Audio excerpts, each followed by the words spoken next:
Hello. Do you like the hat? I don't. It's hiding something.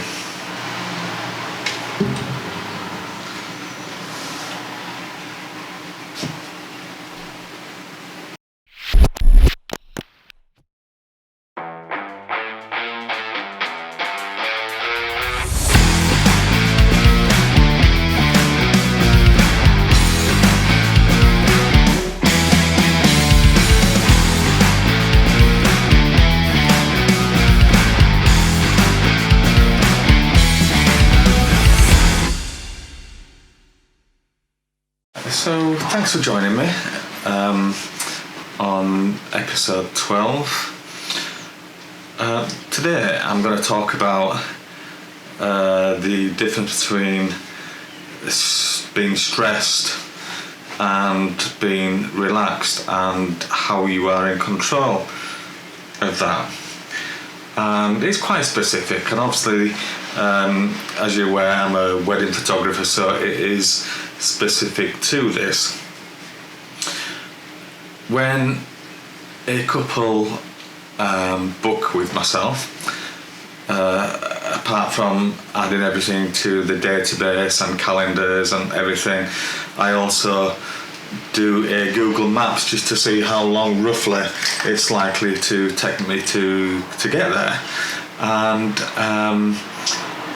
that's fine. And what I then do closer to the date, if it's a venue I've never been to before, I will always visit the venue and look for best pictures. So, in addition to looking at the best spots, I'm also familiarising myself with the actual location of the venue if it's somewhere where I haven't been before. My worst nightmare, in addition to the episode before where my worst nightmare was not having enough batteries and SD cards and everything else, is actually being able to arrive at the wedding or being late, which is a horrible thought. And in my opinion, there's nothing worse than rocking up to a wedding when the ceremony started. How would you go about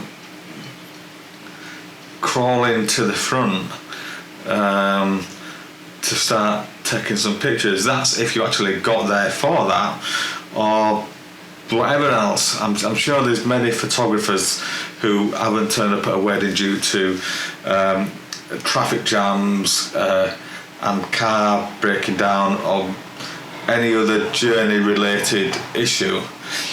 So what I do is when a couple fill in the contract, I always ask them for additional telephone numbers, so maybe a bridesmaid, a family member, in the event that I'm going to be late or just slightly late. Rather than them both panicking, at least I'm able to pass a message on to say, I'll be 10 minutes away, don't worry, I'm going to be there.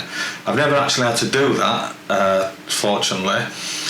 And probably one of the reasons for it is whenever I set off to a venue, I normally plan to get there between an hour and between half an hour up to an hour before I'm due to actually start taking pictures. And it all depends really how far I'm travelling as to how early I will set off.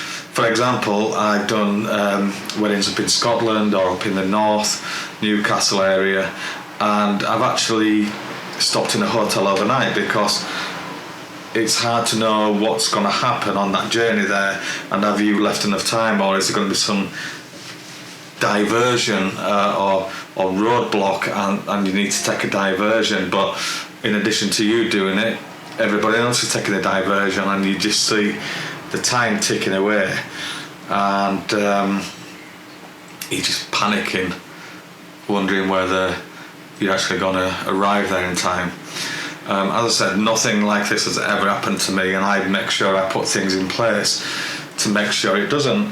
If I arrive there early, and depending on what the weather's like, I might go walk around the venue just to see if anything's changed since last time, or you know, I might sit in the car and just have a drink, or check my gear, or whatever. But the main thing is that I'm there beforehand, and if I want to start taking pictures early, I can do. And you know, it for me is the most professional way to do it, rather than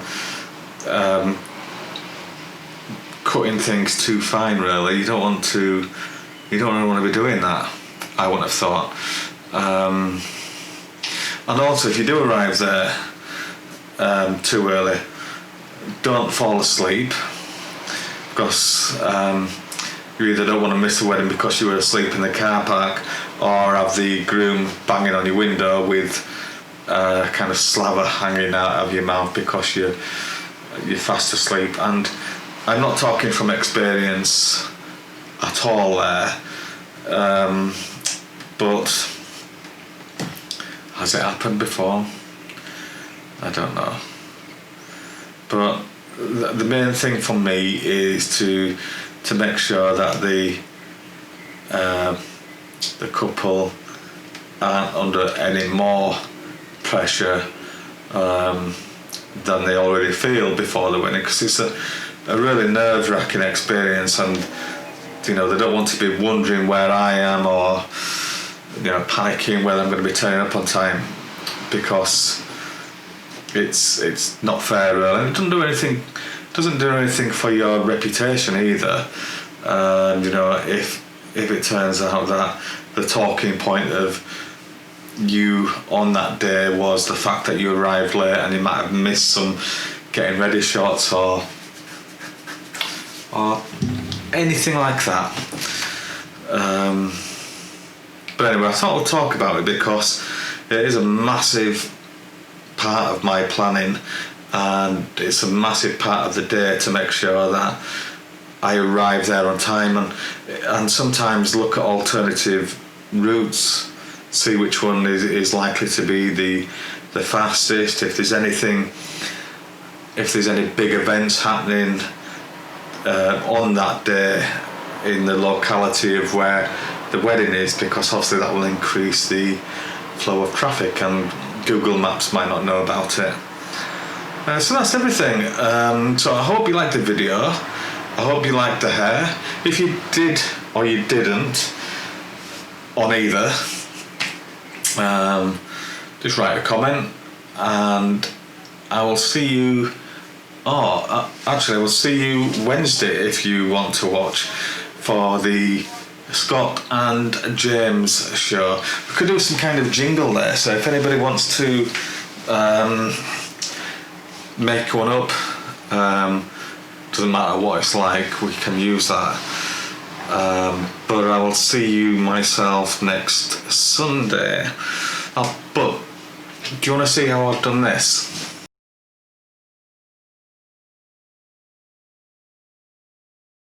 Okay, right, let's have a look. See you later. See you later, alligator.